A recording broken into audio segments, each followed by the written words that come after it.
Listo. Hola a todos. Hoy día es nuestro webinar número 14. El título es Propuestas para formalizar la informalidad.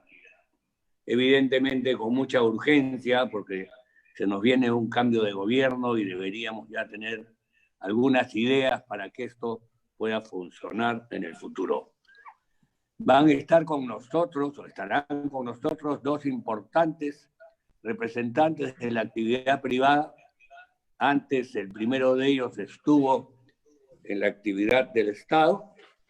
El ingeniero José Manuel Hernández fue exministro de Agricultura y Riego del gobierno de PPK y es actual CEO o CEO de Asesores Técnicos Asociados S.A. Y también estará nuestro amigo Diego Latorre, que es el famoso empresario además, expresidente de Perú 2021, expresidente de CADE, CEO de La Viga, y ha realizado una infinidad de actividades empresariales que aún las sostiene y las mantiene. Quiero agradecerles a ambos su participación. Previamente les voy a solicitar a ambos su opinión, en primera instancia, sobre la carta que ha enviado el defensor del pueblo al presidente de la República el día de hoy, que merece un comentario de los dos expositores. Gracias nuevamente y pasamos con Diego Latorre primero. Adelante. Buenas tardes a todos, buenas tardes Pepe. Es un gusto estar contigo, siempre pensando sobre el Perú. Con respecto a tu pregunta concreta sobre la carta del defensor, a mí me parece muy importante tener una gimnasia democrática y que las instituciones se pronuncien cuando hay situaciones que, digamos, puedan tener un desvío de curso de lo que debe ser un desempeño eficiente, ¿no? Es parte, creo, de esta gimnasia institucional, nuestra joven democracia, y me parece muy bien que se pronuncie sobre, llamando la atención sobre temas que son, creo, bastante elocuentes. Cuando uno ve los resultados, los números son bastante fríos, y efectivamente no ha habido pues un desempeño óptimo en el manejo de la pandemia, y también el llamado que ha hecho el defensor sobre cómo el famoso, que el canal para implementar el Pacto Perú ya existe una institución como el Acuerdo Nacional que está ahí y que podría ser, digamos, una plataforma en la cual se puede conversar no para recriminarse, sino para realmente enfrentar el problema juntos. De eso se trata, ¿no? Hay cosas muy claras como es comprar cosas, conseguir insumos médicos para atender a nuestra población que está muriendo todos los días. O sea, esto no es broma. O sea, hay que ponerse de acuerdo y realmente saludo que hay este pronunciamiento que es, creo que un clamor de muchos sectores y todos los peruanos que tenemos sangre en las venas cuando vemos que nuestros compatriotas, sobre todo los más vulnerables, están sufriendo. A mí me parece muy bien que las instituciones y todos los ciudadanos nos pronunciemos serena pero firmemente cuando veamos que hay un desempeño que no es pues de acuerdo a lo que debe ser, ¿no? Para eso somos contribuyentes, pagamos nuestros impuestos, ponemos a las autoridades públicas para que hagan su trabajo y tienen que hacerlo bien. Así, eso me parece tan sencillo como eso, Pedro. Muy bien. Adelante entonces con la exposición, Diego. Muchas gracias. Bueno, voy a compartir una pantalla. Sí. No sé si me puedes habilitar Ya está, Ya está, perfecto, sí.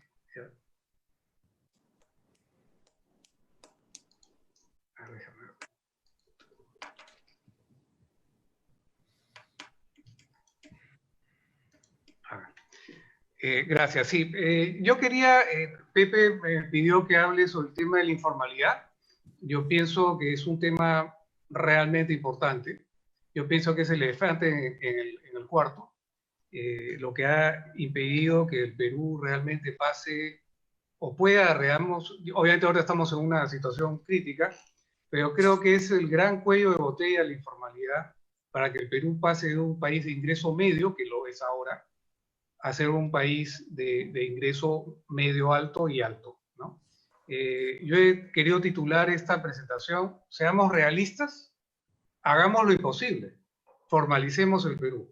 Hace muchos años, hace 20, 25 años, hubiese sido una utopía pensar que el Perú iba a tener grado de inversión, que íbamos a tener estabilidad macroeconómica, que íbamos a tener las reservas nacionales que ahora tenemos, ¿no? En ese momento nos planteamos el reto de que el Perú firme un tratado de libre comercio, de que tengamos una política macroeconómica sensata, que hasta ahora, ¿no? Hasta ahora la estamos teniendo. Obviamente ha habido unos desbordes keynesianos últimamente por el tema de la pandemia. Esperemos que también no se vaya más del 30% o 35% del ratio deuda-PBI, ¿no? A mí me parece este tema muy, muy pertinente, Pepe. Yo quería compartir con ustedes, por ejemplo, qué es lo que queremos, ¿no? Que avance la formalidad con libre mercado, con crecimiento, con respeto a la propiedad privada y un Estado de Derecho, ¿no? Que eso queremos, o vamos a dejar que el neomarxismo con una tiranía de la igualdad nivele con resentimiento hacia abajo, que sería el caso acá. Yo he puesto acá esto como una manera un poco de humor, ¿no? Vemos acá a la izquierda el mundo de la informalidad y acá el mundo formal, digamos, moderno peruano, ¿no? Y mucha gente dice, grita desigualdad, desigualdad. Bueno, sí, pero la idea es que este sector avance, ¿no? Y supere la informalidad. Hay gente que lo que quiere es que avance la pobreza, que es el gran colesterol de la democracia. Felizmente el gran logro de nuestro país es haber reducido la pobreza de casi 60% a 20%, ha subido un poco ahora, un poquito, pero yo creo que es muy importante que los peruanos podamos enfrentar este tema, ¿no? Como les decía, la informalidad es el elefante en el closet, ¿no? La informalidad en realidad es un eufemismo elegante para la corrupción, es el 50% de la economía, si es que no lo es más, y va a crecer un poco ahora con toda esta crisis, y en realidad no es solamente el tema de la informalidad laboral, es la informalidad, por ejemplo, el tema de salud. En Lima hay más de 1000 dentistas falsos. Como me decía Julio Velarde, eso ya no es informalidad, es crimen. Las casas tumba, ¿no? El sector de la informalidad en el sector construcción es tremendo, ¿no? Para darles una idea, la expansión urbana en Lima, el 93% de la expansión urbana en Lima en los últimos 30 años ha sido por la informalidad. O sea, invasión. Invasiones, o sea, la expansión urbana ha sido, 93% de esa expansión ha sido por invasión. Y las regulaciones que tenemos, ¿no? Las leyes, todo lo que el marco jurídico solamente se aplica para los formales, ¿no? O las regulaciones ambientales.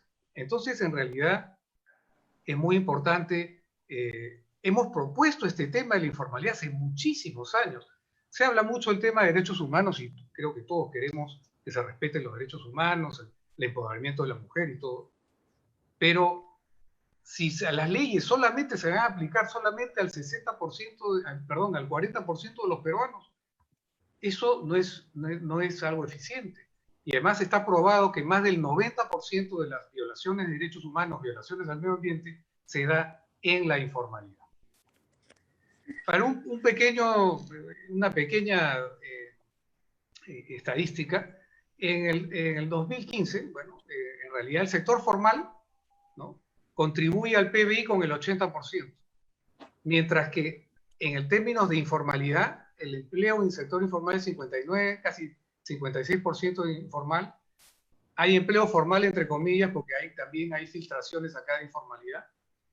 y realmente pues es un gran problema la informalidad, ¿no? Vemos, por ejemplo, que la informalidad laboral, desde en el gobierno, por ejemplo, del 2006 al 2011, más o menos estaba bajando 2% la informalidad al año.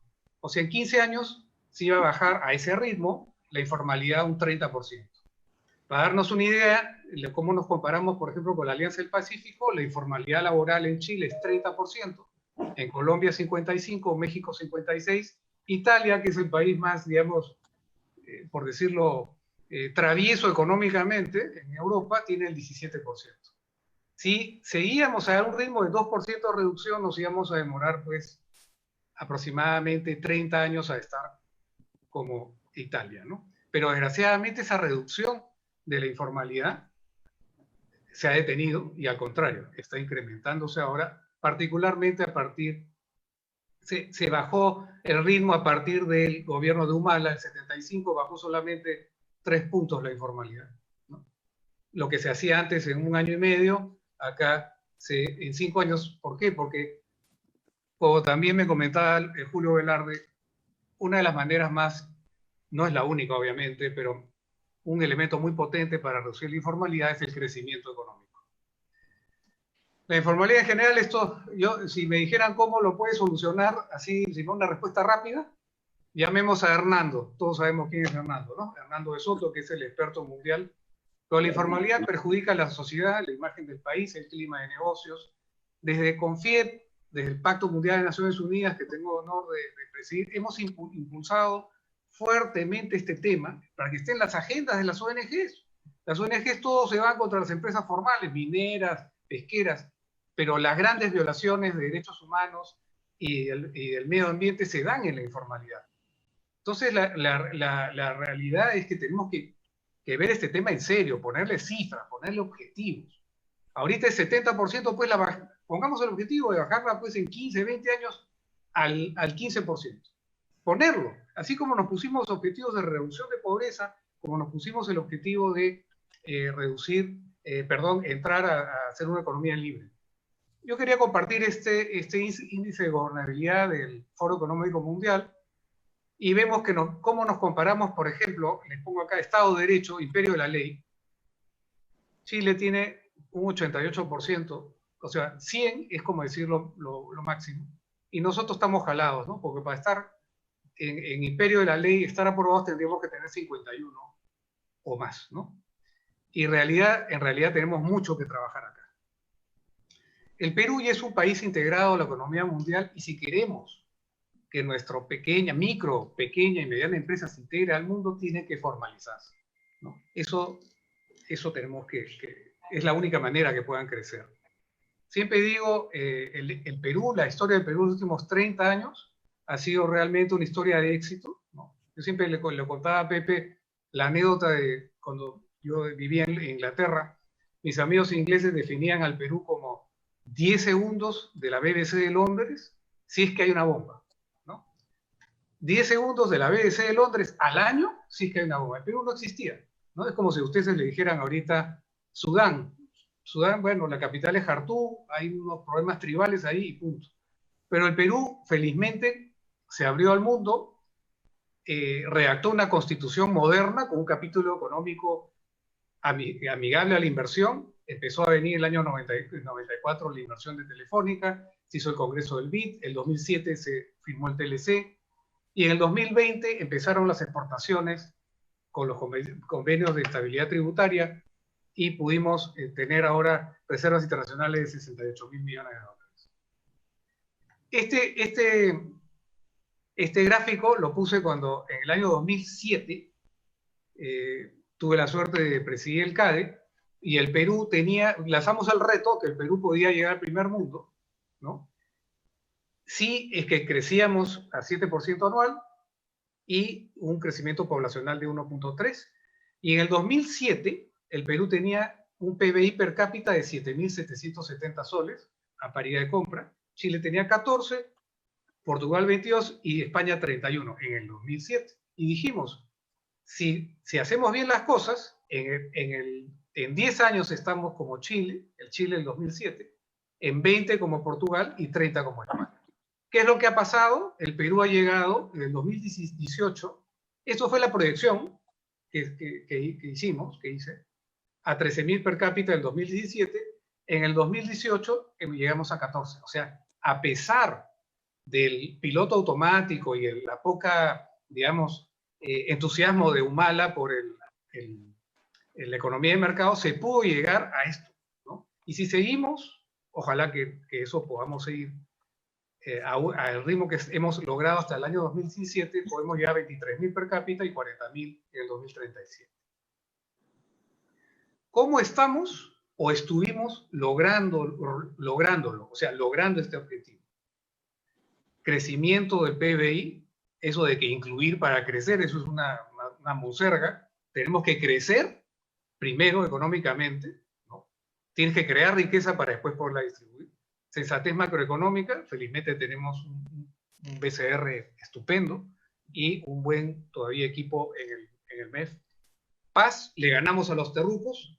Tenemos democracia, ahorita hay ciertos agujeros, digamos, ciertas grietas en el edificio constitucional con el tema de la disolución, entre comillas, del Congreso del año pasado, pero por lo menos todavía el edificio constitucional está ahí, un poquito agrietado, pero ahí está. Seguridad es un tema que tenemos que trabajar, hay que invertir. Formalización, yo pienso que eso es lo clave para que poder seguir creciendo y tener bancarización, inclusión financiera, y modernización y lucha anticorrupción.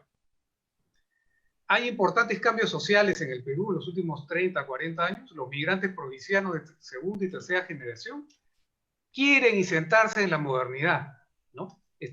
Quieren aprender, digamos, ser parte de la economía moderna. Así como los japoneses se modernizaron en el siglo XIX con la Revolución Meiji, tomaron del mundo occidental, nuestro mundo andino se quiere modernizar, quiere entrar al mundo a ser parte de la economía mundial, y eso ya lo hacían los incas. Los incas tomaban lo mejor de cada cultura sin perder su identidad, sin tener complejos digamos, culturales, ¿no? Para nada. Los incas eran muy sabios en ese sentido. En el Perú también, por la presión competitiva, el estatus de la gente te empieza a ser adquirido y ya no heredado. Tú ya no puedes contratar a tu pariente si es que es un asno, ¿no? En tu empresa, porque ya no eres competitivo. Entonces hay una mayor movilidad vertical en la sociedad, ¿no? El tarjetazo realmente, al menos en el sector privado, no funciona porque no puedes poner gente que no sea eficiente.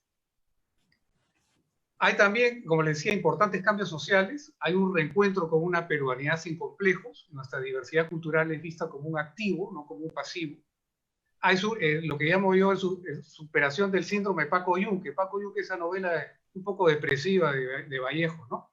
Ahora no, hay una nueva categoría sociológica, es el surgimiento de lo que llaman el Cholo Power, ¿no?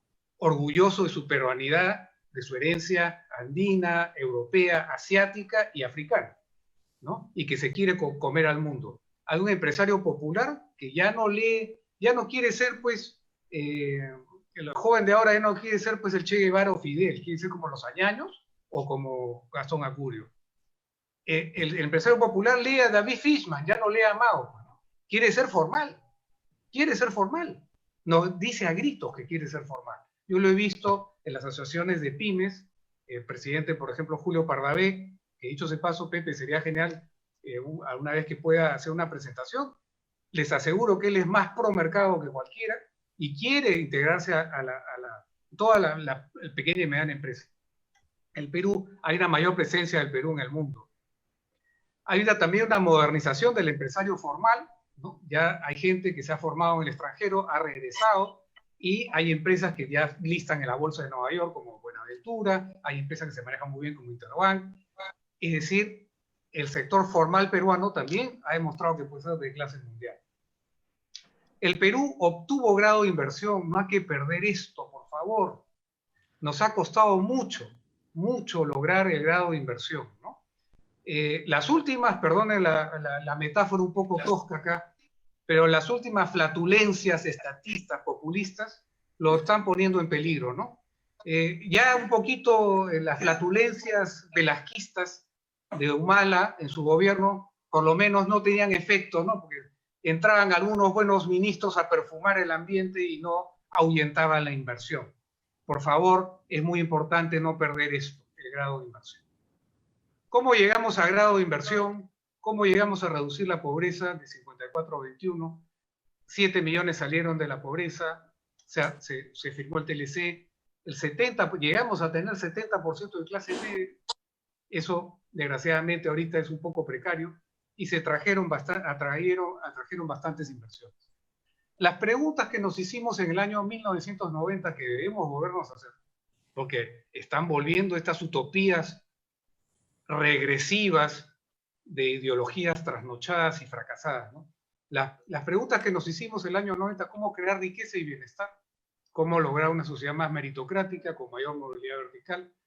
¿Cómo superar estereotipos desde el sector privado, ONGs y gobierno para luchar juntos contra la pobreza, la informalidad y la corrupción? ¿Y cómo lograr, pues, básicamente, la felicidad y el desarrollo? Siempre menciono el premio Nobel mexicano Octavio Paz cuando cayó el muro de Berlín, ¿no? Dijo que las respuestas no fuesen las correctas, no quiere decir que las preguntas no lo fueran. Estas preguntas siguen siendo válidas. La respuesta anacrónica, fracasada, que cayó con el muro de Berlín, es la famosa metáfora ginecológica de Charlie Marx, ¿no? La violencia es la partida de la historia, donde para cambiar la sociedad el conflicto tenía que ser mayor al consenso, ¿no? Como decía ya Churchill, el que no es socialista a los 20 no tiene corazón, porque lo sigue siendo a los 30 no tiene cerebro. Eso, además, hay un cementerio de casi 70, 80 millones de personas por esta filosofía del odio que fracasó y cayó con el muro, ¿no? Hay algunos tentáculos radioactivos todavía por ahí, pero tenemos que acordarnos, porque ahora se disfraza de la izquierda carnívora que mataba gente, se disfraza ahora de vegetariana, ¿no? Y ya no hay lucha de clases, pero te estrangula con regulación y con confiscaciones tributarias.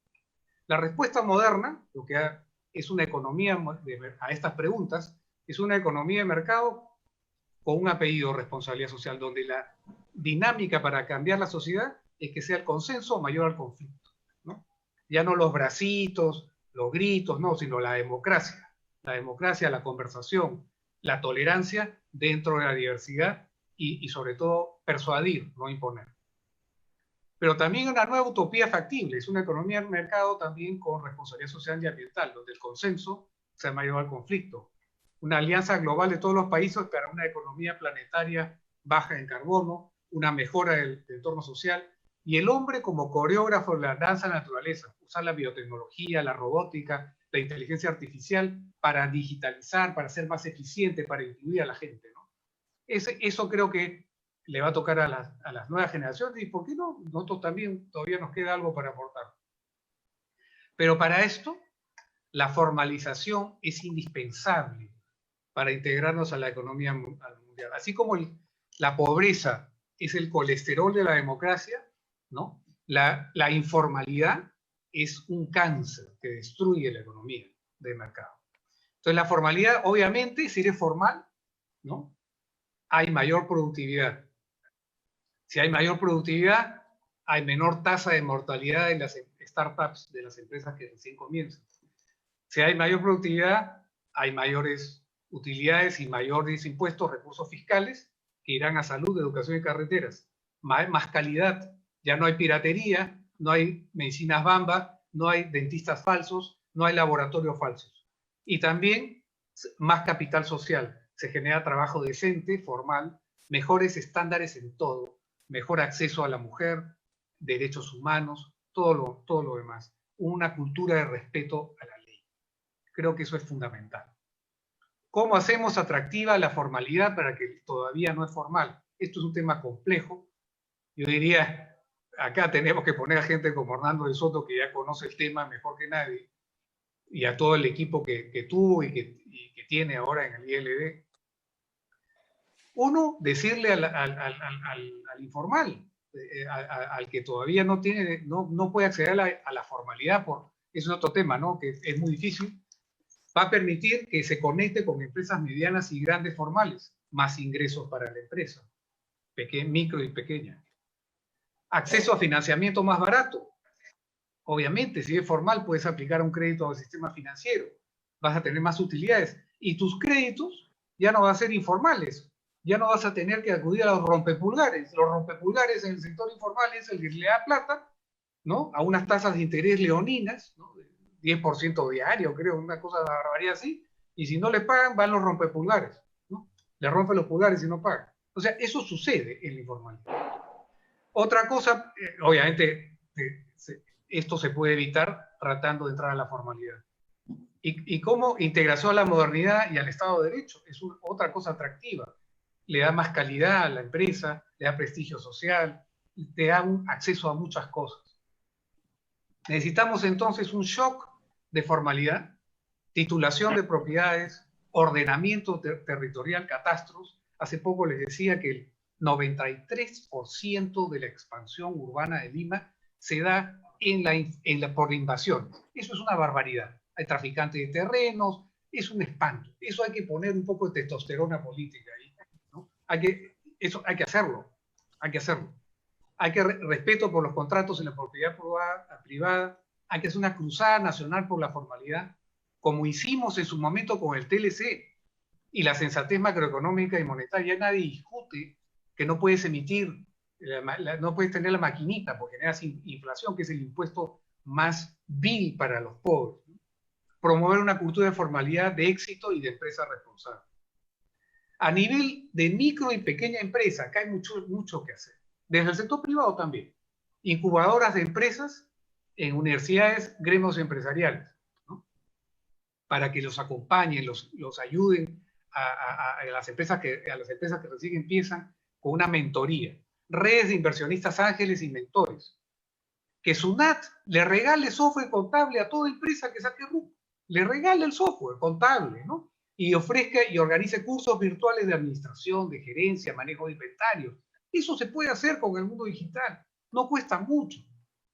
Fortalecer asociaciones gremiales de las pymes. El migrante provinciano ya no quiere ser el Che Guevara. Quiere ser como Gastón. Quiere ser un cholo power ganador, formal, patriota. Eso es lo que quiere. No quiere estar pues con esas, ser como decía un Che Guevara. Eso ya fue ya. Del sector privado podemos hacer que existan redes de inversionistas ángeles. ¿Qué es un inversionista ángel? Es una persona que provee capital para una empresa que recién empieza y acompaña a los empresarios. Ejemplos. En Google se hizo un inversionista ángel que escuchó a los fundadores, le gustó la idea y le dio plata, igualito a Jeff Bezos en Amazon, ¿no? Bueno, es un poco largo esto. Las empresas se financian tres maneras. Como dicen, primero, friends, family and fools, ¿no? Familia, los amigos y los tontos lo financian. Después los inversionistas ángeles, luego viene venture capital, el private equity y después hacen su IPO en la bolsa, ¿no? Esto tiene un gran potencial también. Yo he estudiado este tema y un inversionista ángel en el Perú se podría hacer, más o menos haciendo un cálculo que hice hace un tiempo, se puede financiar hasta 300 empresas al año, un promedio de más o menos $500,000 por cada una. Si se hacen estos fondos, estas redes de gente que ha tenido éxito en las empresas y que quiere en su tiempo libre ayudar a estos empresarios que recién comienzan. Hay un montón de instituciones, entre ellas Endeavor Perú, Invertir Perú, hay varias redes, Guaira, en Telefónica, hay un ecosistema de entrepreneurship que está surgiendo en el Perú, ¿no? Las redes de inversionistas ángeles creo que es una idea que se puede hacer desde el sector privado. A nivel del Estado peruano, la RENIEC, el Estado peruano y los bancos que le abran una cuenta corriente automática con 100 soles a cada peruano que cumpla 18 años. Le deposita 300 soles más si asiste a un curso virtual sobre cultura financiera, económica, formalidad, ética y la Constitución del Perú, como si fuera un servicio militar, ¿no? Esto se puede hacer porque digitalmente. Lo conecta inmediatamente, ya lo bancarizaste. Cumple 18 años y ya te dan tu cuenta corriente, 100 soles, y aparte, si sigues estos cursos de cultura financiera, bien hechos, bien diseñados, esto va a ayudar a formalizar al Perú. Además, lo conecta con organismos del Estado y del sector privado del ecosistema de entrepreneurship, ¿no? Esto se puede hacer con convenios con municipalidades, colegios. Toda la arquitectura institucional que tiene el Perú se podría poner a servicio de esto. no es muy costoso, hay que tener voluntad política, imaginación. Poner en agenda el tema de la informalidad, el Estado que funcione, gimnasia democrática. Nosotros con nuestros votos exigirle a nuestros gobernantes, a nuestros funcionarios que sean eficientes. Del sector privado hacer cárteles de formalización e integridad con el sector privado. Que las empresas formales, medianas y grandes, solamente contratemos gente formal y ayudarlos a nuestras cadenas de valor que se formalicen. Es una manera de promover. Y obviamente lo que nos ayuda, va a ayudar a los políticos a tomar decisiones en este tema, para que tengan un poco más de leverage político, es los TLCs nos obligan a ser 100% formal, ser socialmente y ambientalmente responsables, los objetivos de desarrollo al 2030 de Naciones Unidas, y si quiere ser parte de la OECD, pues tiene que ser un país formal. Si no, no es un país serio. Y además se necesita un liderazgo formalizador, competente, inspirador en el tema. Hernando, por ejemplo, una visión de Perú de primer mundo con indicadores claros, cuantificables, medibles. El Estado se necesita una reforma ahí en 3 cosas: digitalización y government. El gobierno de Dinamarca le ofreció, y tengo entendido también el Estado español, el gobierno español le ofreció al Perú todas las plataformas digitales que tiene para ayudar al Perú a que se digitalice. Entonces hay que poner actividad a esto, que no sea pues simplemente una mera área de la PCM, que hay que ponerlas a trabajar, a ejecutar con KPIs, ¿no? Para que indicadores, un scorecard, para que avance. Optimización regulatoria y tributaria, ¿no? Ahí hay que simplificar los impuestos. Yo sería de opinión, por ejemplo, de una tregua tributaria al informal durante unos años. Eso se puede diseñar de manera inteligente, ¿no? Durante 3, 4 años, y luego lo va formalizando con una graduación, digamos, por grados, ¿no? Funcionarios capaces y bien remunerados, y lograr que el Perú sea un país amigable a la inversión privada formal, ¿no? Que mejoremos en el ranking de Doing Business. Pero poca gente sabe que el ranking de Doing Business, digamos, la propiedad intelectual fue del Instituto de Libertad y Democracia del Perú, gobernando, y todo su equipo. Otro tema importante: regulación de las ONGs ideologizadas. Porque no hay derecho, pues, que hay ONGs buenas, pero ¿qué cosa se puede hacer para estas ONGs que detienen inversiones de 4.000, 5.000 millones de dólares formales, con todos los protocolos, con todas las cosas, las detienen por razones ideológicas? Entonces, ¿qué cosa se puede hacer acá? Una certificación de ONG, así como nosotros tenemos los certificados ISO de calidad, de responsabilidad social, hacer una certificación de ONGs en la APSI, la Agencia Peruana de Cooperación Internacional. Vigilancia de conflictos de interés. Hay mucho lentejero ahí, no todas las ONGs, ¿no? Hay unas muy buenas. Que sea un manejo profesional en base a criterios científicos, no ideológicos. De esta forma, se puede hacer una alianza entre ONGs sanas, sector privado formal sano, gobierno de academia, para evitar de tener inversiones formales, como Conga de miles de millones, o Tía María. No hay derecho a un país tan pobre como el de nosotros. Todas las cadenas de valor que se generan ahí, de proveeduría al sector minero, todas son formales. Por favor, eso es un crimen no hacer eso. Entonces, la nueva utopía factible es esta economía de mercado con responsabilidad social y ambiental, donde el consenso sea mayor al conflicto. Y ponernos, y con esto voy terminando, ver el Perú no solamente, ok, estamos en una tormenta, ok, es cierto, hay que ser solidarios, hay que enfrentar la coyuntura actual, que es apremiante, urgente, pero también no podemos perder a largo plazo, y ponernos metas que no sean mediocres. Volver a pensar que el Perú puede ser un país grande, como lo fue en la época de los incas, o cuando fuimos el virreinato más importante del reino español en las Américas, ¿no? Que teníamos una universidad 80 años más antigua que Harvard, que acá salían expediciones científicas de San Marcos, del Callao, y fueron un peruano, un limeño fue el que descubrió la bahía de Vancouver, haciendo cartografía. O sea, eso era el Perú. Entonces, poner objetivos: Perú en la OECD y en el año 2050, dentro de las 15 primeras economías del mundo. Que el Perú tenga un modelo educativo top 5. líder en producción científica, biotecnología y energías limpias, tener 10 premios Nobel. Ok, está bien tener pues actores, futbolistas, ¿no? Y cocineros, pero tenemos que tener matemáticos, tenemos que tener ingenieros nucleares, ingenieros físicos, ingenieros alimentarios, biólogos. También eso es importante. Que el Perú sea un modelo de economía verde, un alto PBI per cápita con la más baja de huella de carbono e hídrica per cápita. Podemos lograr eso.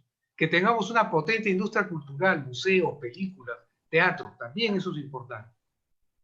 Hay enormes brechas, ¿no? Acá vemos, por ejemplo, las brechas que tenemos como porcentaje de la OECD. Esto es del Perú, esto es un cuadro que me dieron en el BID. Instituciones estamos un déficit, infraestructura obvia, pero curiosamente en estabilidad macroeconómica estamos mejor que la OECD, ¿no? Salud, o sea, acá hay enormes brechas, pero hay mucho trabajo por hacer y sobre todo lo que es Estado de Derecho. O sea, yo creo que esto, ¿no? No hay que perder la vocación por el ideal. Yo me acuerdo hace 30 años, tú decías Perú, grado de inversión, se reían de ti. Perú, tratado de libre comercio con la mayor cantidad de las economías del mundo, se reían de ti. Perú, que no tenga problemas de inflación, se reían de ti. Perú, que tuviera buena disciplina fiscal, se reían de ti. Y se logró. Entonces yo creo que sí podemos lograr formalizar al Perú. Necesitamos políticos audaces, un sector privado comprometido con el mediano y largo plazo con el Perú. Para que este ideal continúe siendo posible, creo que hay que hacer 4 cosas. Evidenciar, porque ahorita vienen otra vez los fantasmas del pasado, ¿no? Evidenciar mediante la gimnasia democrática a la izquierda carnívora totalitaria, disfrazada de vegetariana y ambientalista, creadora de una maraña regulatoria y bullying tributario. Por ejemplo, el darling de la izquierda esta, digamos, camuflada, que es el economista Piketty, que dicho sea paso se le corre a Hernando de Soto todos los debates, ¿no? Él propone, por ejemplo, un impuesto confiscatorio del 98% de la herencia. Obviamente, ya no es la lucha de clases, te estrangulan con regulación y te estrangulan o te confiscan la riqueza mediante impuestos, ¿no? Eso es lo primero que tenemos que hacer, evidenciar que eso no funciona. 2, resanar las rajaduras del edificio constitucional de sismo kafkiano autoritario, ¿no? En mi modesta opinión, no se ha caído todavía nuestro edificio constitucional, ha tenido una rajadura el año pasado con este tema de la disolución. Esa es mi opinión, hay gente que piensa diferente, pero tenemos que resanar eso. Y tercero, tenemos que proteger el capítulo económico de la Constitución, que es lo que ha permitido todos los logros que hemos tenido. Y detener lo que hablaba el gran premio Nobel Octavio Paz, el logro filantrópico, ¿no? La cultura bono, todo dádiva, para terminar repartiendo miseria, ¿no? Evitemos la tiranía de la igualdad. Es una idea que no ha funcionado. Yo hago la siguiente pregunta, que es la que se hace Axel Kaiser, digamos, pensador joven chileno. ¿Qué cosa es preferible? ¿Una moderada desigualdad en la abundancia o una total igualdad en la miseria? Yo creo que los países desarrollados tienen una moderada desigualdad en abundancia, con una safety net, con un nivel de seguridad social para los más vulnerables, ¿no? Que no pueden tener ingresos, o que son enfermos, o que son discapacitados, o que son adultos mayores. Obviamente hay que tener un estado de bienestar para ellos, por supuesto que sí, pero tampoco un estado hamaca, ¿no? Que todo sea pues dádiva, ¿no? Eso no funciona. Para lograr lo anterior, tenemos que pasar de ser un habitante a ser un ciudadano comprometido con un ideal de país. Tener mayor activismo gremial, conectarse con los gremios empresariales, promover legislación y regulación inteligente. Acá puedo hablar, hay miles de iniciativas del sector privado en CONFIEP. Por ejemplo, en Capeco hay un comité de formalización.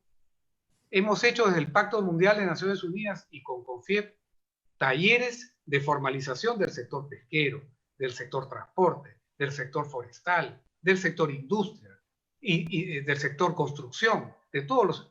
Hay que hacer una cruzada contra la informalidad y la corrupción. Ser exigente con nuestros políticos. Nosotros le pagamos su sueldo. Seamos las grandes, digamos, juntas de accionistas son cada 5 años, ¿no? Votemos bien, pongamos gente eficiente. 4, erradicar el analfabetismo económico del sector público, que genera este bullying regulatorio y con fijaciones tributarias. Me refiero, hay gente que cree que hay que crear riqueza, hay que generar primero la riqueza para luego distribuir. Y sobre todo, desideologizar el debate, promover ideas, no ideologías, que funcionen para solucionar problemas. Seamos prácticos, hay gente que por razones ideológicas pues detiene inversiones totalmente que son perfectamente, que no contaminan, que respeta derechos laborales, que crea riqueza, crea bienestar, crea todo, impuestos, todo, y lo detiene por razones pues absurdas, porque les gusta pues la pobreza, pues caldo de cultivo, la pobreza es el colesterol de la democracia. Entonces ahí salen los instintos autoritarios y los populismos. Y como dijo Steve Jobs, ¿no? Creo que tenemos que ser la mejor manera de predecir el futuro es inventarlo. Tenemos que comprometernos todos los peruanos en esta cruzada contra la informalidad, que es el elefante en el closet, ¿no? Perdóname, perdón, Pepe, quizás me he extendido un poco, pero este es un tema creo muy importante, mucha gente no lo toca, pero felizmente quiero informar que por la insistencia de los gremios empresariales a nivel de Naciones Unidas ya se ha introducido este tema en la agenda de derechos humanos y también se ha introducido este tema en la agenda de la OECD en el Perú, ¿no? Y los países latinoamericanos. Bueno, Pepe, muchas gracias. Muchas gracias, Diego. Muy interesante tu exposición con propuestas. Realmente importante lo que has dicho. Le daremos pues la oportunidad ahora a José Manuel Hernández. Adelante, José Manuel. Muy buenas tardes, o ya tal vez buenas noches. Pepe, lo primero que quisiera comentar es cómo iniciaste tú esta reunión, preguntando la opinión sobre lo que ha sido la Carta del Defensor del Pueblo. Sin embargo, quiero decirte también desde ahora que si hablo mucho, me mandas a callar, ¿no? Entonces voy a tratar de ser concreto para que no me digas, cállate. Vamos a seguir esto. Mira, durante este largo encierro que hemos tenido por el COVID, tirios y troyanos nos han dicho que nosotros, como país, o sea, que nuestro país es mayoritariamente informal. Y que esa es una de las desdichas que tenemos y que no nos ha permitido, o no nos permite hasta ahora, controlar bien la pandemia. Solo nos hemos centrado en eso, pero no en las otras informalidades. ¿Y por qué me refiero a la carta? Porque el defensor del pueblo ha mencionado algunos puntos que varios de nosotros los hemos mencionado públicamente. Yo tuve una entrevista en la televisión en abril y hablaba ahí de que este era un trabajo conjunto, era un trabajo de todos. Era el sector gobierno, o sea, el ejecutivo en general, en los 3 niveles, gobierno nacional, gobierno regional, gobierno local, pero de la mano con el sector privado. Y dentro del sector privado se señalé con mucha insistencia el trabajo, por ejemplo, con las iglesias. Todas las iglesias tienen extensión. Aquellos que hemos trabajado mucho en el campo o que venimos del campo, hemos sido testigos del trabajo. Cuando yo he sido ministro de Agricultura, yo he trabajado con muchos programas de las iglesias para atender a los más desposeídos en las partes altas de la sierra, por ejemplo. Pero también con las organizaciones civiles. No solo las grandes organizaciones, sino el Club de Madres, Vaso de Leche, etcétera, etcétera, que están más cerca. Y ahí en algunas reuniones también habíamos sugerido que es mucho mejor trabajar de esta forma que entregar recursos para que las municipalidades o las regiones entreguen canastas de víveres. Bueno, eso pasó lamentablemente y ahora tenemos que seguir para adelante. La informalidad efectivamente es una de nuestras grandes taras. Y esta informalidad no es de ahora. Yo he tenido la oportunidad de participar en estudios en los años 70 y el año 76 publiqué un libro que trataba que trata en realidad de organizar todo lo que es el comercio informal en el agro. Ese libro, si uno le lee y le cambia la fecha de 1976 y le pone la fecha 2020, es prácticamente el 90% aplicable a lo que yo escribí el año 76. Luego, en los años 80, participé también en una serie de estudios para formalizar, y ahí el IDL también hizo unos estudios ahí por el año 85, si mal no recuerdo, 86 o 87. Perdón, el grupo del doctor de Soto hizo los estudios. Entonces, todo esto se ha venido trabajando. Yo he tenido la oportunidad de participar en algunas reuniones, en foros, en estudios aquí y en distintos países en los cuales he tenido la oportunidad de trabajar con organismos internacionales. Entonces, en todos lados se han establecido distintas y variadas posiciones, tanto en el marco tributario, en el marco económico, en el marco laboral, etcétera, etcétera. El año 2002, por ejemplo, escribí un libro de cómo generar estrategias, cómo lograr estrategias para, digamos, cómo plantear estrategias para lograr competitividad en la agroexportación, y que recogía una serie de estudios y propuestas que habíamos efectuado años atrás. Entonces, aquí tenemos que ser muy claros ya. Todos somos conscientes que realmente el nivel de informalidad es alarmante. Hablar de 70-72% realmente de nuestra economía es alarmante. Un estudio del 2018 que realizó CAPECO, la Cámara Peruana de Comercio, señalaba que teníamos más o menos 10 millones de empresas. De esos 10 millones, 75 eran informales y solo 25 eran formales. Del grupo de informales, miren aquí es lo importante también, porque todos nos preocupamos de cómo ganar dinero, pero pocos a veces nos preocupamos de cómo asegurar la alimentación para la siguiente generación. Y aquí hay un tema muy importante. 33% de la informalidad está en el campo, en la agricultura, es en los 2.200.000 productores que tenemos en el campo.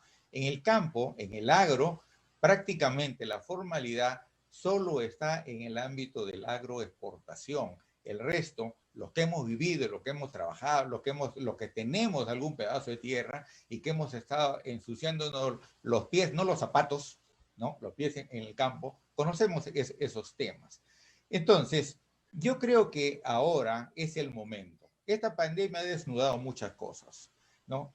Tenemos un modelo por el cual muchos hemos peleado, muchos hemos escrito, muchos hemos defendido y propuesto TLC, muchos hemos planteado estrategias de cómo tener un desarrollo más equilibrado urbano-rural, cómo tener una mayor integración de la economía para que no haya una gran asimetría entre los que ganan mucho y los que ganan poco. Entonces, pero ya es momento. Como le repito, esta pandemia nos ha desnudado a todos y yo creo que es momento, ahora es el momento de plantear y llevar a la práctica realmente cosas concretas para que esto pueda llevarse adelante.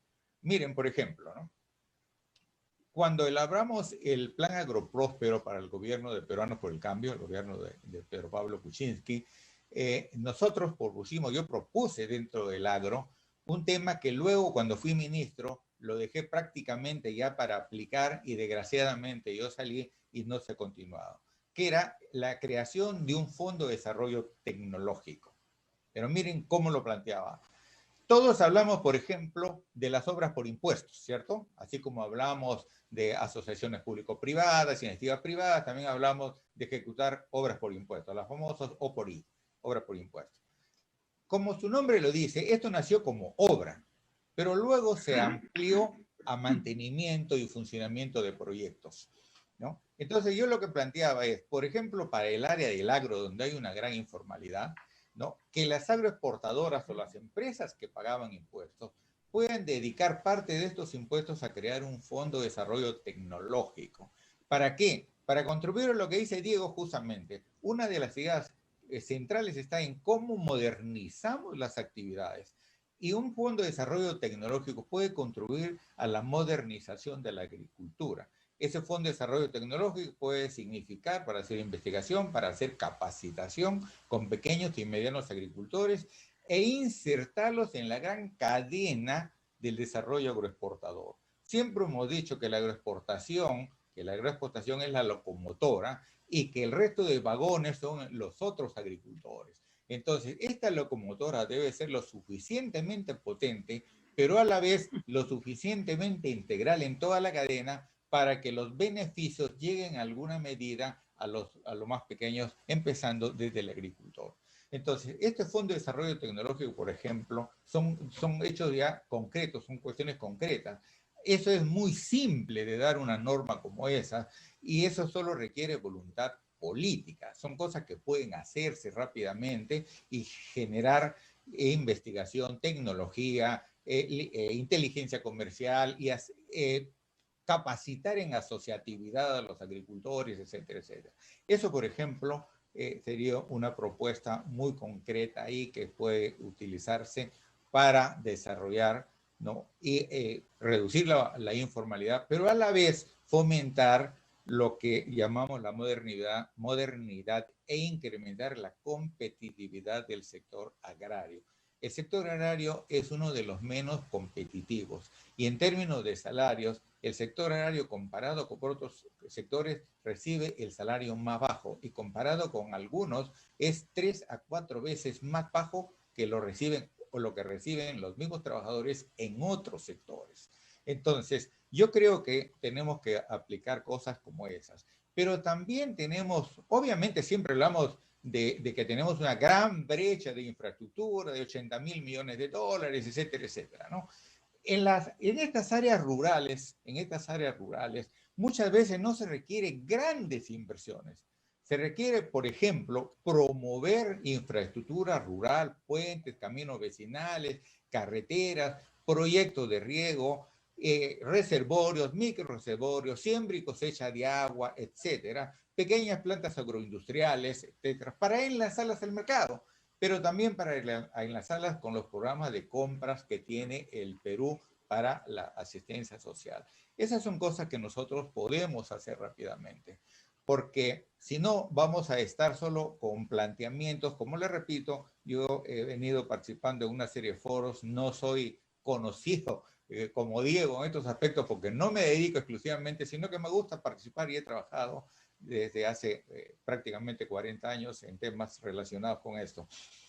Y yo lo que pienso y lo que creo es que hoy empresarios y gobierno debemos ponernos algunos ejes centrales, pero que lleven algo de beneficio para la formalización. La pregunta que siempre yo he hecho investigaciones, mercado mayorista a las 3, 4 de la mañana, en la punta del cerro, etcétera. Hemos hecho investigaciones de por qué se genera la informalidad en el peruano de a pie, ¿no? En el peruano de a pie. Y entonces hemos llegado a la conclusión final que si no hay beneficio, que si no hay atractivo para la formalización, sencillamente se sigue de informal y eso se transforma ya en un aspecto cultural y de aprovechamiento político, porque ahí vienen los políticos y ofrecen el oro y el moro, ¿no?, en las campañas electorales y acentúan la informalidad. Entonces, hay cosas concretas que deben incrementar el beneficio. Por ejemplo, allá en el gobierno del presidente Toledo, en una conferencia, yo les decía, por ejemplo, que no es lo mismo dar un bono mensual contra nada que dar un bono mensual contra algo. Te doy el subsidio mensual, pero si tu hijo va a la escuela, si lo llevas a la posta médica y me traes pruebas y nosotros podemos hacer un muestreo de si realmente están yendo al colegio y se están beneficiando los niños para que de aquí más adelante esos niños se inserten a un mercado laboral que es muy competitivo. Entonces, cosas puntuales. Cuando se hablaba, por ejemplo, de compensación en los temas del TLC, compensación a los arroceros, a los algodoneros, a los de caña de azúcar, etcétera. Yo le decía, por ejemplo, en el algodón, más importante que darle un monto por quintal de venta de la fibra, es mejor entregarle semillas mejoradas, que eso de todas maneras los van a sembrar. Porque el bono probablemente no llegue ni para comprar pesticidas y termine en otros sectores. termina en un restaurante el bono de compensación que muchas veces se daba, que era en términos de soles por quintal. Entonces, cosas que signifiquen beneficios, pero que sean beneficios que vayan a la producción, beneficios que vayan a generar riqueza, beneficios que vayan a mejorar la tecnología, beneficios que vayan a realmente modernizar las actividades económicas y sociales. Eso yo creo que son cosas que teníamos que hacer. Cuando éramos parte del gobierno de PPK, siempre recordaba que una de las propuestas de Pedro Pablo era llegar al 2021 con el 60% de trabajo formal, 60% de trabajo formal. Bueno, hoy mencionar eso es una utopía. Y yo le decía, tenemos que concentrarnos en los sectores más pobres también, porque no solo es cuestión de formalidad, sino de generarle riqueza a los más pobres y dentro de ellos al sector rural. Porque de acuerdo a los índices de Gini, del sector rural, los pobres del sector rural son a veces 5 a 6 veces más pobres que los pobres del área urbana. Fíjense, 5 a 6 veces más pobres que los pobres del área urbana. Entonces, eso tenemos que reducirlo. Y tenemos que reducirlo con cuestiones, como les repito, de beneficios que se sientan en el informal. Porque si el informal no siente ningún beneficio, lamentablemente no va a entrar a la formalidad y va a caer muy fácil en los dichos populistas, en las ofertas populistas, o como dice Diego, en alguien que viene con otras ideas y se transforma en que en el bosque, no pisen el bosque, en cambio yo digo, hay que darle valor al bosque y hay que utilizar el bosque, pero preservando el bosque, ¿no? Entonces, esos aspectos se tienen que discutir y trabajar muy seriamente ahora, sobre todo, que salimos o que vamos, que estoy seguro que vamos a salir de esta, porque el Perú ha pasado por muchos problemas y de esta pandemia vamos a salir de todas maneras. Y los que quedemos vivos, ojalá que todos los que estamos aquí quedemos vivos, que los que quedemos vivos lleven realmente esto que hemos venido discutiendo hace muchos años, porque este es el momento y las propuestas deben ser, como repito, muy adecuadas a la realidad, pero también hay algunas cosas, por ejemplo, ¿no? También adecuadas en el corto, mediano y largo plazo, porque muchas veces decimos, ¿no? Tenemos que educar y educar bien a la niñez, pero el informal que tiene sus niños, ese informal que se autoemplea, necesita llevar alimentos a la familia. Entonces, él necesita algo para poder también que su hijo que está abajo, que es tu pequeño hijo que está entrando a las escuelas iniciales, pueda prepararse para el futuro. Pero esa educación es de largo plazo. En cambio, este papá, esta mamá, el que está llevando el alimento a la familia, es el que tenemos que hacerle ahora, en el corto plazo. Obviamente, no se trata de que esto es la panacea y que sale todo de la noche a la mañana. Obviamente, cuando hablamos de corto plazo, hay medidas que podemos hacer ahora, pero que rápidamente, en 1 o 2 años, se tienen resultados y medidas bastante concretas. Fíjense, mucho se asocia la informalidad ya en un extremo prácticamente de ilegalidad. Tenemos la minería legal, etcétera, etcétera, ¿cierto? Tenemos la deforestación de manera ilegal y toda esa cosa linda con eso. Tenemos en las campañas políticas alcaldes que ofrecen, si encuentran un terreno vacío por ahí que es público, y dicen, a todos les voy a dar posición y luego le doy título. Y ahí van a COFOPRI para que les dé título y luego tratamos de darles agua, energía, etcétera. Estamos haciendo eso, pero no estamos incrementando valor. En cambio, hay cosas que podríamos hacer. Fíjense, así como yo les decía, el Fondo de Desarrollo, en las empresas, siempre planteamos lo siguiente, y Diego ha mencionado algo que es muy importante.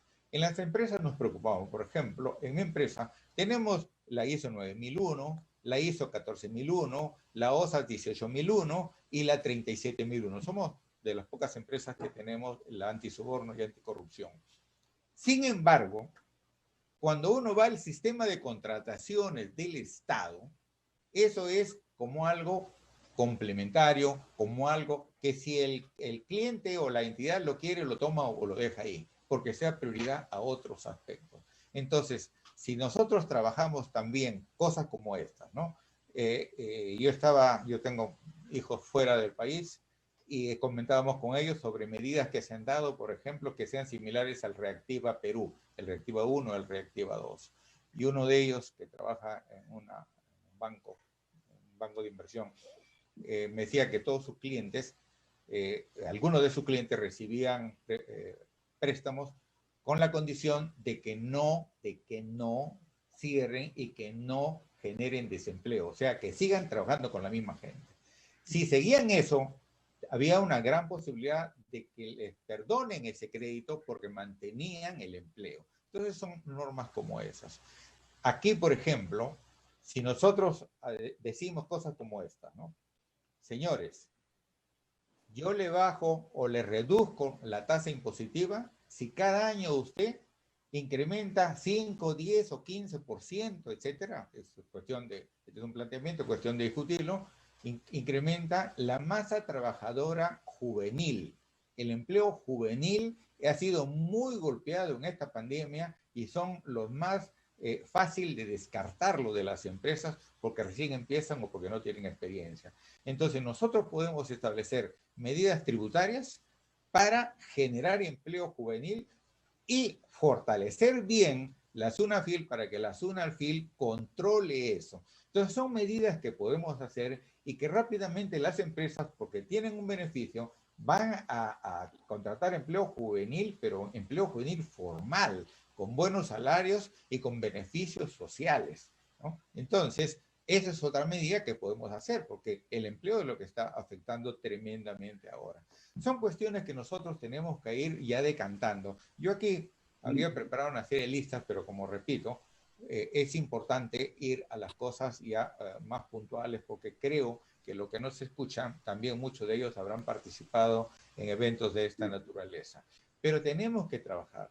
Y los programas que lleve el gobierno, que por favor disminuyan la tramitología.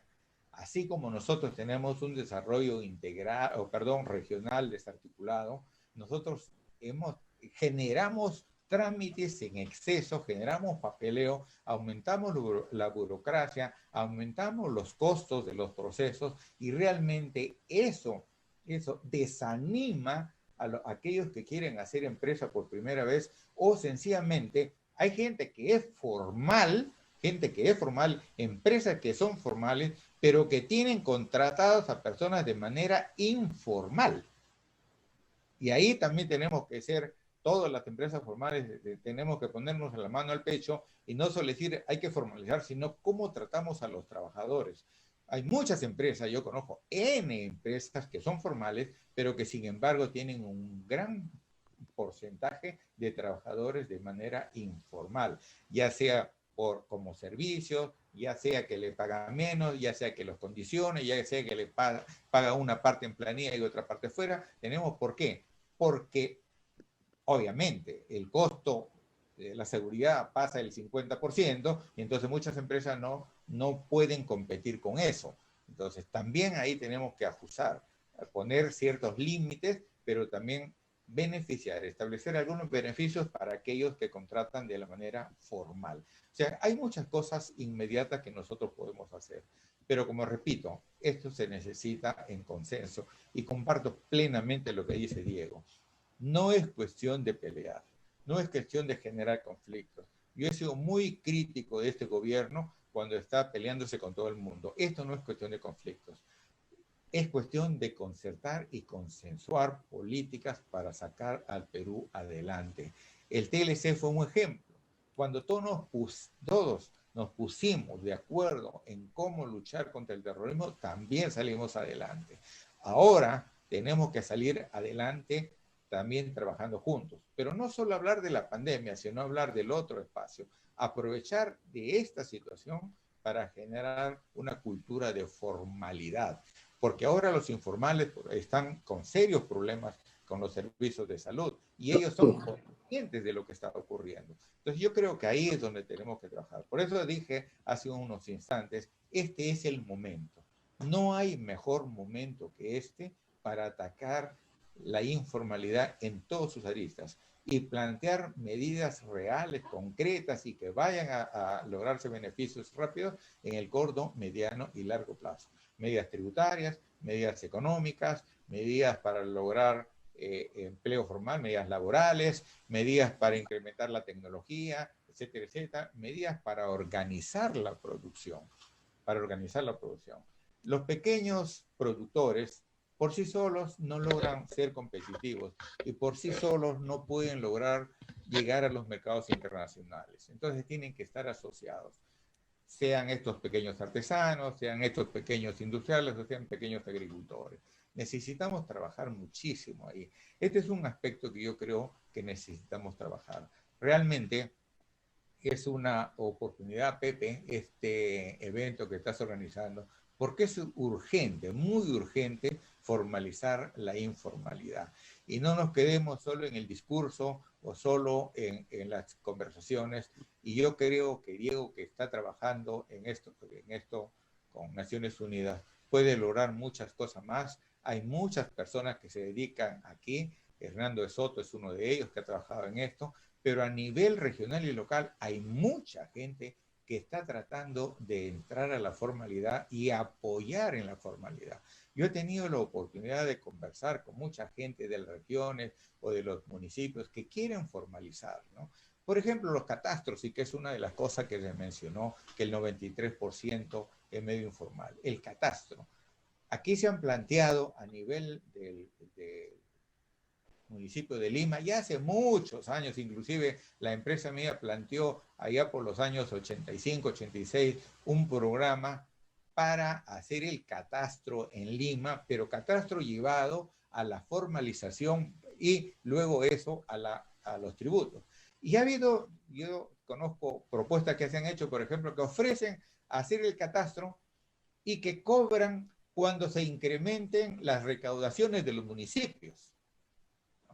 Obviamente, esas cosas, como no hay contrato, como no hay grandes inversiones, no hay pues de dónde sacar la tajadita, pues, ¿no? ¿Por qué? Porque eso sencillamente son inversiones que vienen, hay tecnologías para eso, hay empresas que se dedican a eso, como les repito, nosotros ya desde la segunda parte de los 80 hicimos planteamientos con empresas que se dedican a esto, a hacer catastro y luego cobrar 1 o 2 años más adelante cuando se incrementen las recaudaciones de los municipios. Cosas así tenemos que hacer. Pero así también tienen que hacerse las licencias. ¿Por qué se construyen en el cerro? Porque las licencias pues son cosas que presenta uno y termina 2 años de dándole la licencia cuando el otro ya construyó la tumba, como ha puesto Diego en su exposición. ¿Ya? La casa tumba. Ya hizo la casa tumba. Pues. No hay nada. Y los municipios ¿no? Tampoco hacen nada, y luego viene alguien y le dice, te voy a dar un título de propiedad para que tenga valor tu casa. Sí, pero la ha construido en la punta del cerro, y eso es una zona muy vulnerable. Así como se construyen casas a la vera del río, ¿no? Y se transforman en vulnerables para cuestiones de inundación, y luego estamos pidiendo a que se le atienda a todos los que fueron afectados. La pregunta es, ¿por qué invadieron el cauce del río? ¿Por qué invadieron el cauce de la quebrada? ¿Por qué se pusieron en un cerro cuya pendiente es muy peligrosa para vivir ahí? Entonces, esas cosas tenemos que regularlas, pero regularlas con mano firme.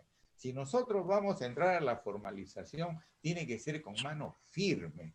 Por ahí vi una propuesta hace un par de años de proyecto de ley, si mal no recuerdo, cuando decía que aquellos que promuevan, aquellos alcaldes o candidatos que promuevan las invasiones o que vayan a hacer ofertas como esas, sencillamente que los metan presos, pero tiene que ser algo fuerte, porque si no, no vamos a vencer a esa informalidad, porque la gente viene con ya un nivel, un chip, ¿no?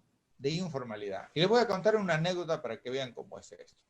Yo vivo en una zona, en La Molina, y cuando me mudé a esta zona, la señora que trabajaba con nosotros, trabajaba 4 días a la semana y sube al 3er piso, estábamos a la azotea, estábamos revisando ahí lo que teníamos que mejorar, y entonces la señora se queda mirando un cerrito que hay al frente. Y muy suelta de hueso dijo, uy, ese cerrito está bueno como para invadirlo. Miren esa frase, ese cerrito está bueno como para invadirlo. Por supuesto, mi señora casi la tira de la azotea hacia abajo, ¿no? Pero ya como que la que tenemos el chip metido. ¿Por qué? Porque si yo construyo arriba, alguien me va a dar luz, alguien va a subir agua, voy a vivir en unas condiciones a veces que no son condiciones de desarrollo humano, condiciones infrahumanas, no tengo servicios de arriba, no tenemos nada, pero me he puesto en el cerro porque hay traficantes de terreno que te venden 3, 4, 5 metros cuadrados para hacer un cuartito y ahí te ubicas. Entonces, esos traficantes tenemos que meterlos presos para que no hagan eso, sencillamente. Entonces, pero, repito, ¿por qué pongo ese ejemplo? Porque tenemos que ser muy drásticos. Tenemos que tener propuestas claras, propuestas, como les repito, concretas, que vayan a beneficiar y que incentiven realmente el cambio de lo informal a formal, pero a la vez que sea esto una propuesta que vaya a ser respetada por todos en el largo plazo. No una propuesta que hoy sale y mañana viene alguien, la cambia, la anula y ahí se acabó. Por eso es que es bueno el consenso, por eso es que tenemos que ponernos de acuerdo. Por eso que estos temas debemos tratarlos entre todos los grupos políticos, los grupos empresariales, los grupos sociales, para ponernos de acuerdo. ¿Qué queremos como país? ¿Qué queremos como Perú? ¿Qué queremos como Perú más adelante, en 20 o 30 años más adelante? Y eso, suscribirlo y sencillamente tenerlo siempre como norte al cual tenemos que dirigirnos. El respeto de lo que acordemos ahora. No es que hoy digo algo y mañana lo cambio. No es que nos ponemos de acuerdo, nos tomamos la foto, bien, aplausos para todos, ¿no? Entregamos un documento muy bonito de un montón de páginas con todas las firmas habidas y por haber, pero sencillamente a la primera de bastos, como decimos, me olvido de eso porque no me conviene políticamente. Entonces, esas cosas son las que tenemos que cambiar. Por eso repito y tomé lo que dije al inicio de esta participación. Si nosotros no trabajamos de manera unida, no trabajamos todos, el sector gobierno en sus 3 niveles, el sector privado, la sociedad civil y todas las organizaciones que participan de una u otra manera apoyando el desarrollo económico y social, si no trabajamos todos juntos, si no establecemos un norte y una meta a donde queremos llegar, lamentablemente, esto que les comento ahora, como escribí el año 76, lo vamos a repetir todos los años y no vamos a tener avances. Ahí es donde tenemos que pensar. Algunas cosas, por ejemplo, que yo diseñé y que estaba poniendo en práctica como ministro de Agricultura para que se lleven adelante en el área rural, sencillamente los cambios institucionales, los cambios de ministros y los cambios de vices y directores generales, etcétera, etcétera, eso se quedó en el aire. Entonces, esas son las cosas. Si nos ponemos de acuerdo, que eso se cumpla y se lleve adelante. No que se haga ahora mientras estamos todos juntos tomándonos las fotos o comiéndonos el sanguchito y que luego de 3 o 4 años después vengan otros iluminados y digan, no, eso no sirve. Entonces, eso es, yo creo, mi estimado Pepe, y sobre todo con la gente que no se escucha, que debemos trabajar. Es muy importante entrar a la formalización. Es muy importante tener una economía sostenible. Es muy importante cuidar el medio ambiente, pero es muy, muy importante tener como eje central el desarrollo humano. Y ahí tenemos que apuntar. La informalidad está afectando el desarrollo humano. Hay que formalizarnos para tener un buen desarrollo humano. No solo el PBI es un indicador de nuestro crecimiento. En los países de la OECD o en los países extranjeros siempre se dice, ¿cómo va el empleo formal? A mí siempre me han preguntado eso. No me habla del PBI porque eso lo saco del Banco Central de Reserva, de las publicaciones del MED. ¿Cómo va el empleo formal? ¿Qué está haciendo el país para el empleo formal? Miren las preguntas que hacen afuera. Ok. Si hay algún comentario, lo puedo hacer más adelante. Gracias, Pepe, por esta oportunidad. Muchas gracias. Muchas gracias, José Manuel. No sé qué ha pasado acá. Voy a tomar esto otra vez. Muchas gracias, José Manuel. Muy interesante también tu exposición. Yo permanentemente vengo haciendo estos webinars relacionados mucho con la actividad formal, la actividad informal. Ya hemos tenido a Hernando de Soto, hemos tenido a Miguel Vega, hemos tenido al chico Forsyth, ahora los hemos tenido a ustedes, y hay infinidad de propuestas sumamente interesantes para poder solucionar o proponer la solución de este tema que definitivamente es el que reduce la posibilidad de desarrollo de la economía y de desarrollo de las personas. Y eso lo dijo en 2009 Porter, en una reunión que se hizo en la Universidad del Pacífico. Porter, entre las cosas que mencionó de los temas económicos del Perú, de por qué nosotros íbamos a enfrentar una economía complicada a corto plazo, y la estamos enfrentando ahora con el tema de la pandemia, entre las cosas más importantes que mencionó fue no solamente la informalidad, sino también la corrupción. Entonces, creo que ambas ponencias han sido muy interesantes, muy bien preparadas, pero es necesario que gente como ustedes, y esto me permito decirlo con absoluta convencimiento, absoluto, que en esta elección presidencial que vamos a tener el 2021, en la participación de partidos y candidatos, etcétera, busquemos la unificación y la presencia de gente de la calidad de ustedes para realmente hacer este tipo de propuestas que beneficien al país finalmente y no nos quedemos en la mitad del tema.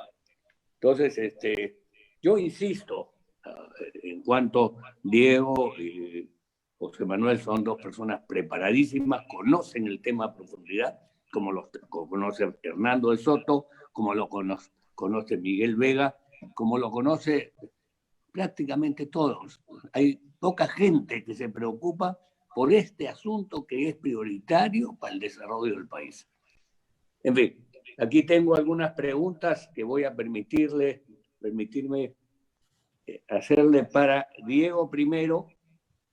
Dice así, perdónenme un ratito, sí, acá está. Los políticos son los que deciden las normas que rigen nuestra sociedad, pero observamos la bajísima calidad de inteligencia de nuestra clase política. ¿Qué propone para mejorar los partidos políticos y las personas políticas que realmente detienen el crecimiento del país? Eso es para Diego. Bueno, en realidad tenemos una democracia que relativamente, en Estados Unidos son 244 años de democracia. En Perú tenemos una democracia joven. Sin embargo, tú sabes, me conoces muy bien, Pepe, a pesar de todo, soy un optimista profesional, ¿no? El hecho mismo que nosotros estemos conversando en este momento con total libertad, mucha gente en la historia del Perú del siglo XX murió luchando para que existieran elecciones, existiera libertad de expresión y una gimnasia democrática que permite que los políticos busquen los votos de las personas, ¿no? Y los busquen, y para que los reelijan o para que los puedan elegir, tiene que someterse pues al escrutinio de la población, ¿no? Yo pienso que poco a poco, si nosotros tenemos una ciudad, no somos habitantes del Perú, sino ciudadanos, nos involucramos. Y dicho sea, ¿no? Hay que ser también honestos. ¿En qué sentido, Pepe? En el año 2016, el pueblo peruano votó 70% en total, ¿no? Sumando los dos primeros, el 70% votó por la Constitución del 93, el modelo económico, o sea, pero lo que sí te diría, sí, la calidad de nuestros políticos, sobre todo hay digamos, un rendimiento decreciente, ¿no? Pero eso es por no haber, pienso que es una tormenta, digamos, que esperemos que vemos gente como Fernando Sillón y gente realmente muy sana que está empezando a entrar en política, ¿no? Y eso lo veo como algo muy positivo. Y hay que revitalizar a la actividad política. Nosotros estamos aquí haciendo política, desde el sector privado, ¿no? Mucha gente dirá, por ejemplo, te hablo en términos personales, yo prefiero quedarme en el sector privado, porque zapatero a tus zapatos, pero sí decir mi opinión, estar en los gremios empresariales y cuando vea pues que hagan pues una barbaridad regulatoria o una ley pues que es una barbaridad, porque en Perú hay cosas como gente que por analfabetismo económico te pueden lanzar una ley para derogar la ley de la oferta y la demanda, ¿no? O sea, no sé si me dejo entender, es como si alguien quiera derogar la ley de la gravedad. Entonces, tener un activismo gremial y un activismo ciudadano muy activo, firme, sin miedo, por favor, eso también es otra cosa. El otro día, en un webinar Roque Benavides, decía que hay que romper el pacto infame de hablar a media voz. Hay que decir las cosas, pero decirlas sin tener temor, ¿no? Yo he visto varios, a veces, gente que por miedo toma decisiones, hasta incluso decisiones empresariales, ¿no? Cambiarle el nombre a ciertas cosas, ¿no? Pero por unas razones realmente, por contrabandos ideológicos, ¿no? Y por miedo. Entonces, oye, no sé, claro, de repente cada uno tiene derecho a tener su opinión, pero una de las mejores formas, Pepe, perdón que me extienda, es tener un poco más, no sé, de decisión, firmeza. Puede sonar un poco tosco, pero tener un poco más testosterona, ¿no? Decir las cosas, no tener miedo, ¿no? Eso creo que nos va a ayudar mucho como país. Y también en el sector empresarial, cuando alguien haga mal, se le dice, pues, y si hizo una criollada o una cosa, y con que vaya, pues, se le juzgue el Poder Judicial y se vaya a la cárcel, como debe ser, punto. Perfecto, Diego, era una pregunta de los participantes.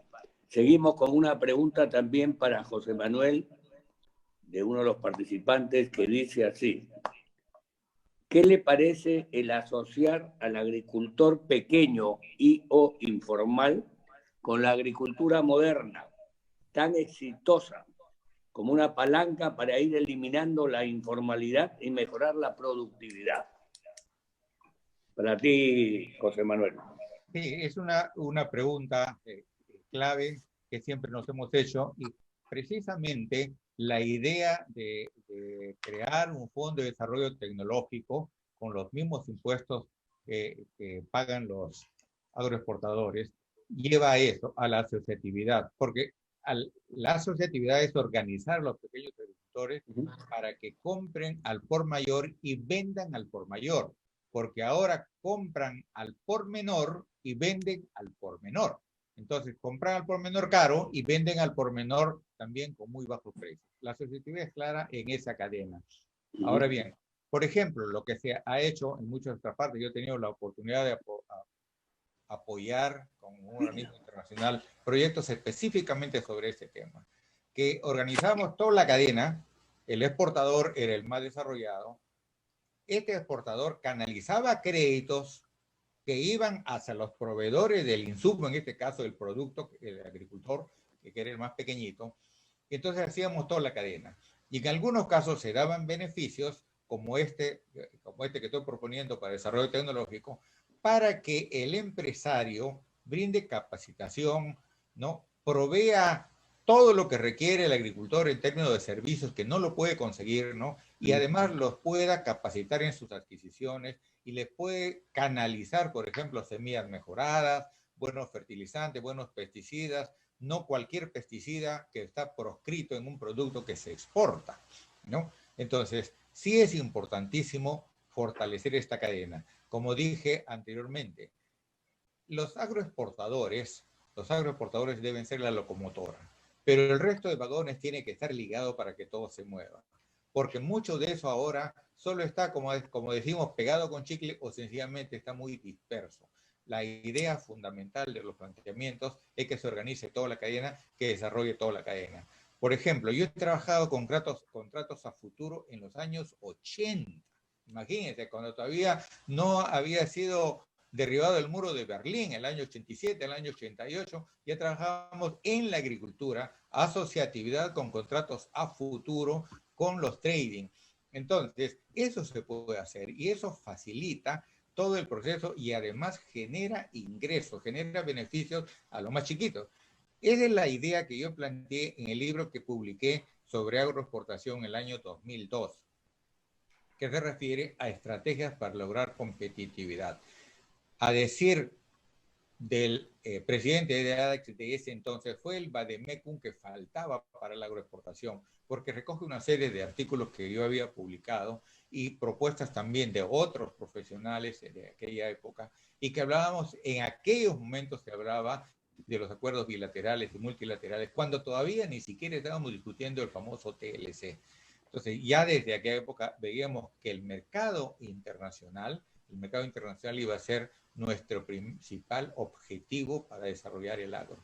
Entonces, todas esas estrategias están planteadas ahí. Podemos hacer créditos por triangulación, podemos hacer fondos de desarrollo tecnológico, podemos establecer autogravámenes, etcétera, etcétera. Una serie de cosas para lograr que esa cadena funcione.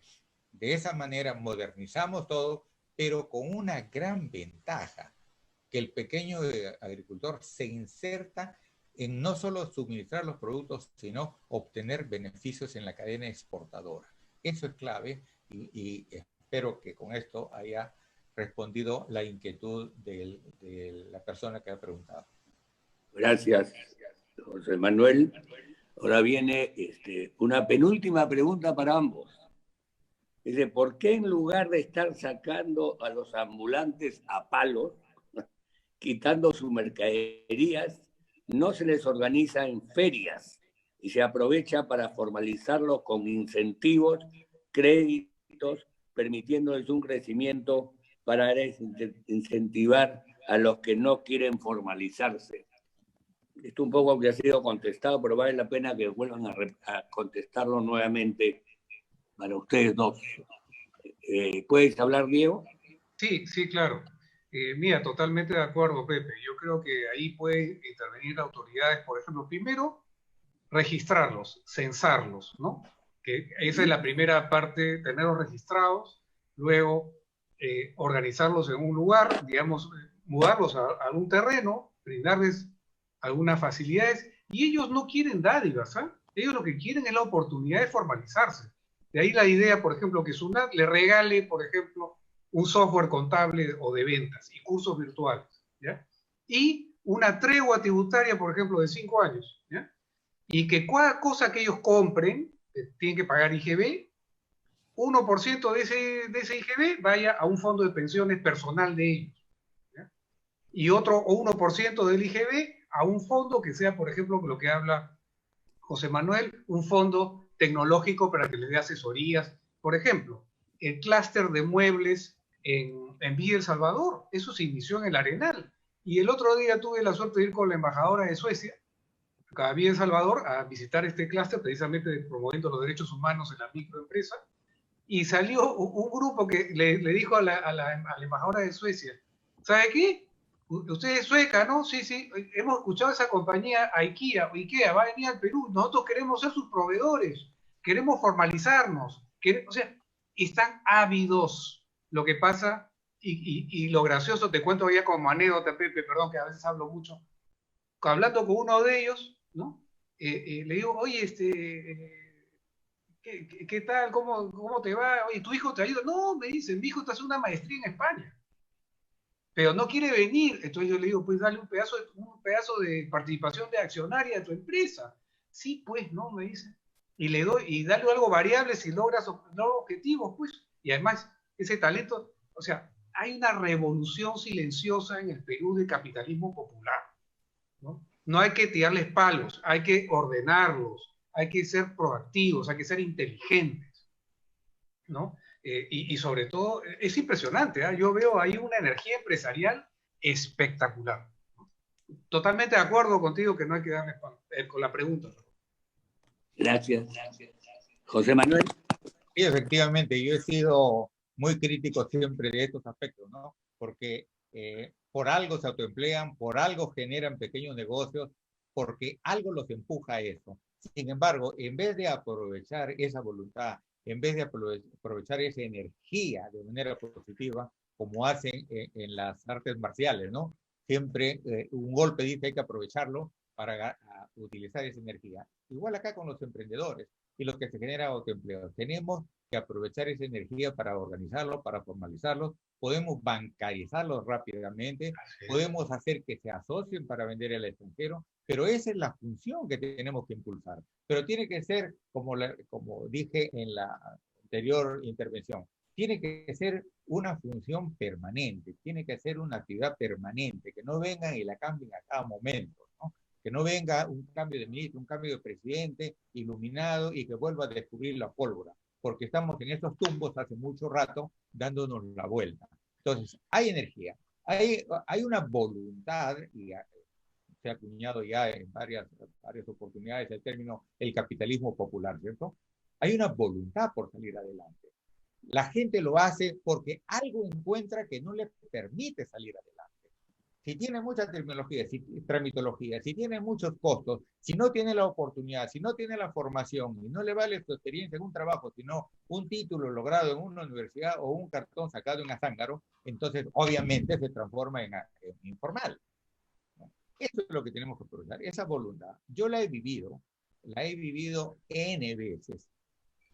Yo provengo de una familia del campo. Mi padre fue huérfano de padre y madre a los 5 años, ya de huérfano de padre y madre. Nunca fue en escuela. Sin embargo, sacaba sus cuentas más rápido que cuando yo estaba en la universidad. O sea, es autodidacta en lectura y autodidacta en manejar números. Y él siempre tenía como chip que la educación era clave para salir adelante. Y a los 10 hijos nos dio la oportunidad para salir adelante. Y yo soy el tercero de eso. Yo me acuerdo que cuando terminé, y les voy a contar esta anécdota, cuando terminé, en uno de los libros que he publicado, en el prólogo está esta anécdota. Cuando yo terminé de la Universidad Agraria, me habían enseñado profesores de la talla de Charles Morín, de la talla de Rafael Franciosi, todos formados con maestrías o doctorados fuera, y me enseñaron a sembrar bien. Y en ese momento, cuando yo salgo, queríamos impulsar el mango para exportación. Yo había hecho prácticas en un proyecto que manejaban o que apoyaban la FAO con trabajadores, con profesionales que eran israelitas, y decían, tenemos que exportar, tenemos que organizarlo, tenemos que hacer esto. Pero yo ya no fui a eso, sino que llegué donde mi papá y le dije, papá, el mango chato de Ica y el mango criollo de Chulucanas no sirve para exportación. Entonces tiene que servir mango para exportación. Y le hablé que el Tomiaki, que el Heide, que el Ken, todo lo que yo te sabía en teoría. ¿Sabes cuál fue la pregunta de él? Me dijo, ¿cuánto voy a ganar? En otras palabras, me dijo, ¿cuál es mi beneficio de cambiar? Esa anécdota está en uno de los libros en el prólogo. No hizo otra pregunta. Él me dijo, ¿cuánto voy a ganar? Entonces yo me regresé y estudié 2 años de maestría en economía agrícola para poderle responder. Pero cuando yo terminé, él ya había cambiado su cultivo.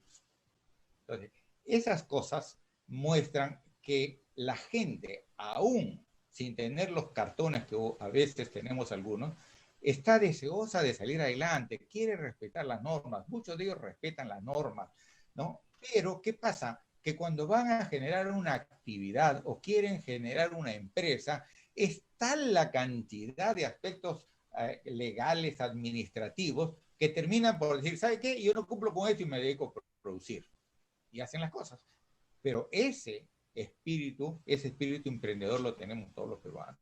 Y gracias a ese espíritu, la economía no va a caer más del 20%, como dicen algunos que caerá este año en el PBI, porque los emprendedores vamos a sacar adelante el Perú de todas maneras.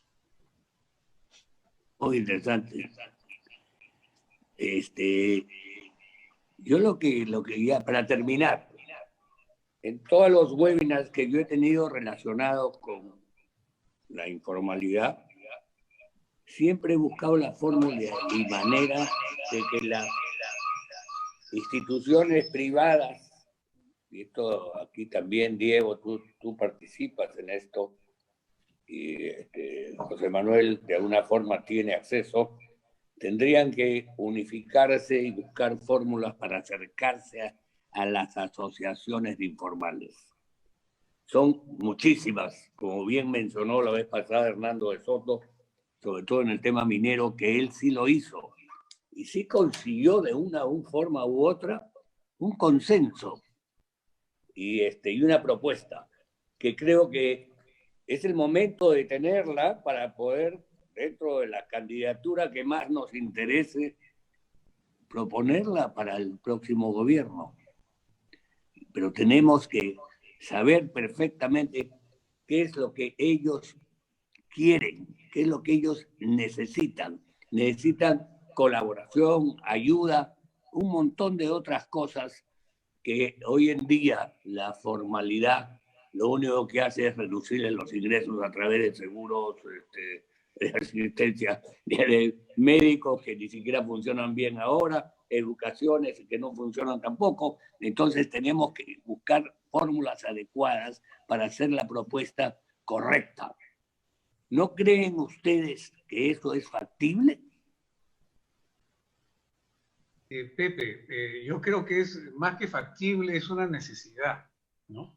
En ese sentido, yo creo que en primer lugar tienes que distinguir entre actividad informal, porque digamos, han sido llevados por falta de preparación, por abandono del Estado, porque no llegó la carretera, no llegó el puesto de salud, no llegó el colegio, o una serie de cosas, ¿no? Distinguir eso del informal, que es, por ejemplo, un dentista falso, ¿no? Ese es un dentista informal, ese señor es un criminal, por decirte, ¿no? O un minero informal que no solamente hace eso, sino usa niños esclavos, utiliza niños, trabajo infantil. Eso sí, pues es inaceptable, ¿no? Hay que saber distinguir, pero en ese sentido creo que hay que generar un puente entre el sector formal y esta informalidad y ayudarlos a que se formalicen, ¿no?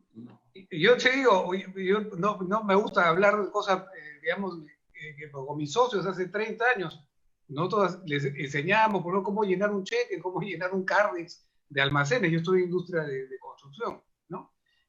Cómo abrir una cuenta corriente, ¿no? Hace 30 años era más difícil, ¿no? Entonces tenían el dinero tenían guardado, pues enterrado debajo de un tubo de PVC con un ladrillo, ¿no? Entonces, eso, te puedo hablar horas de ese tema, pero a lo que me refiero es que hay que hacer una conexión, no solamente económica, cultural, sino emotiva, emocional con el sector informal.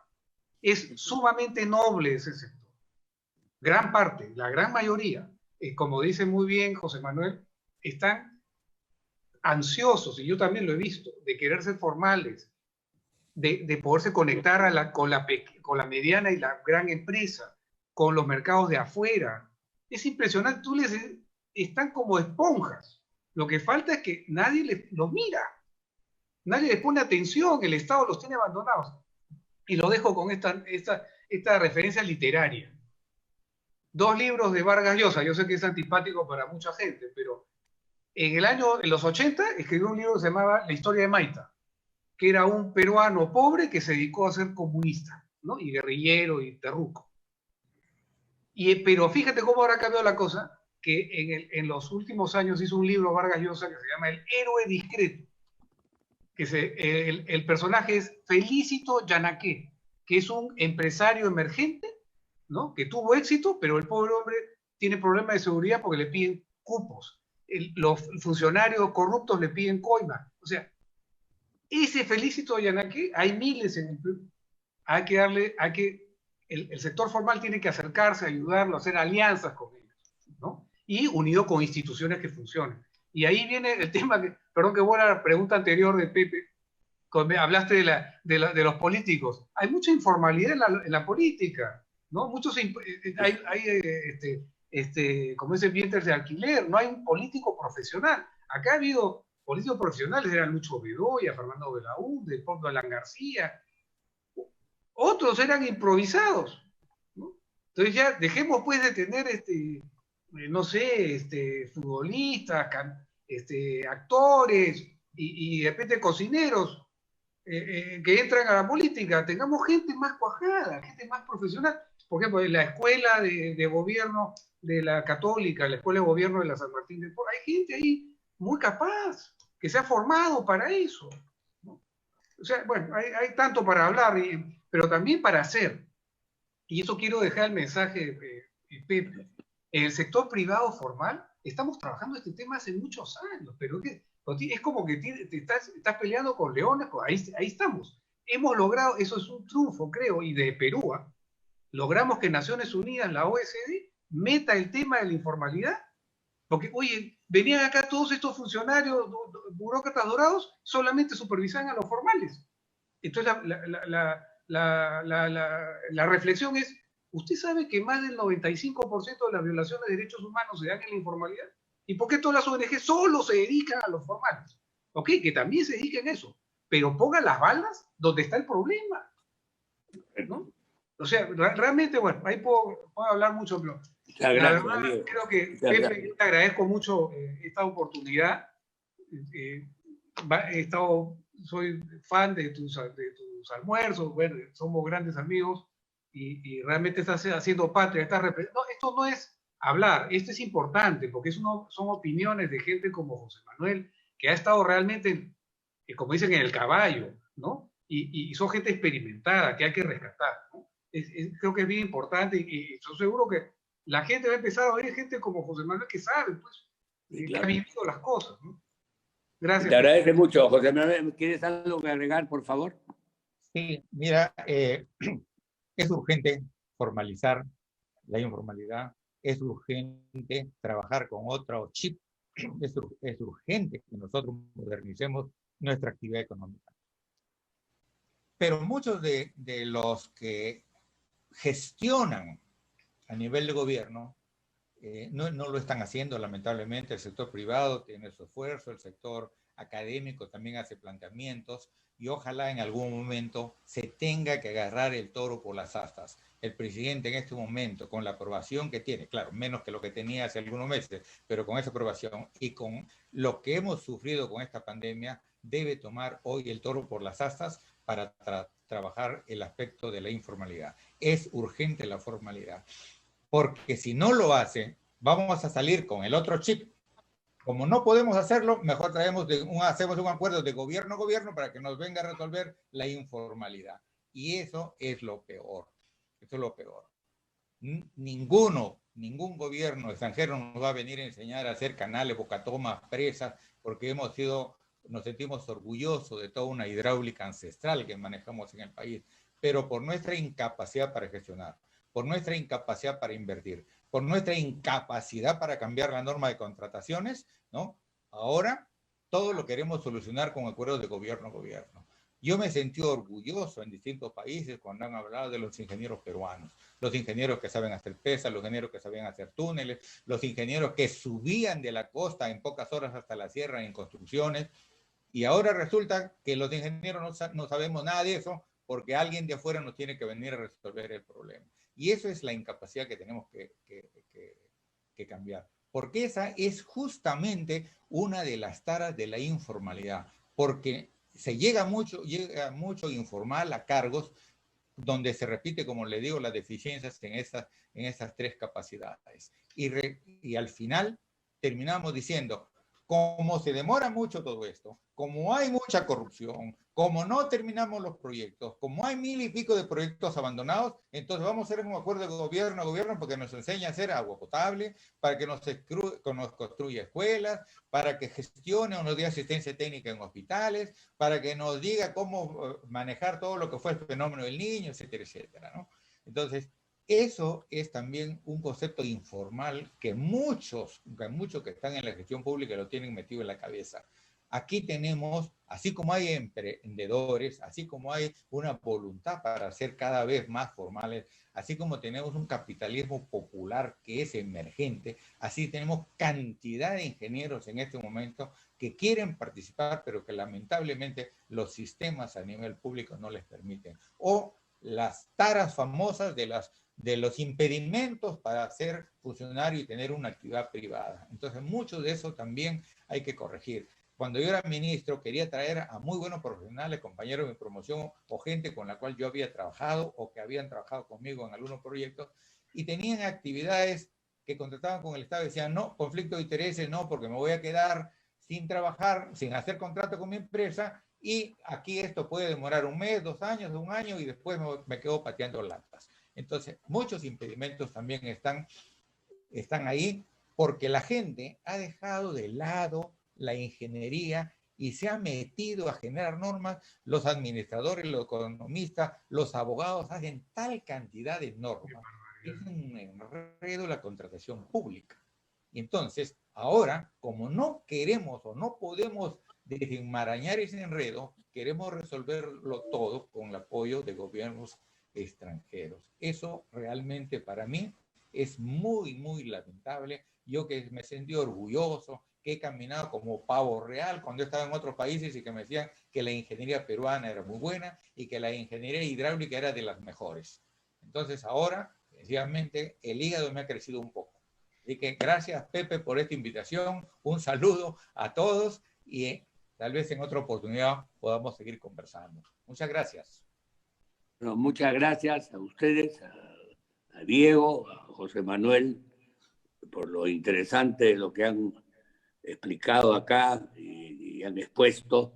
Estoy seguro que en algún otro momento vamos a estar juntos nuevamente para seguir tratando estos temas y poder haciendo que las cosas se cumplan. Muchísimas gracias a todos también, y en especial a Ítalo Giudice, que siempre me olvido de agradecerle. Gracias, Ítalo. Mira, Pepe, a ti. Gracias, Diego, gracias, José Manuel. Chao, Pepe. Chao, Diego. Chao, Ítalo. Chao, José Manuel. Chao a todos. Chao, viejo. Gracias.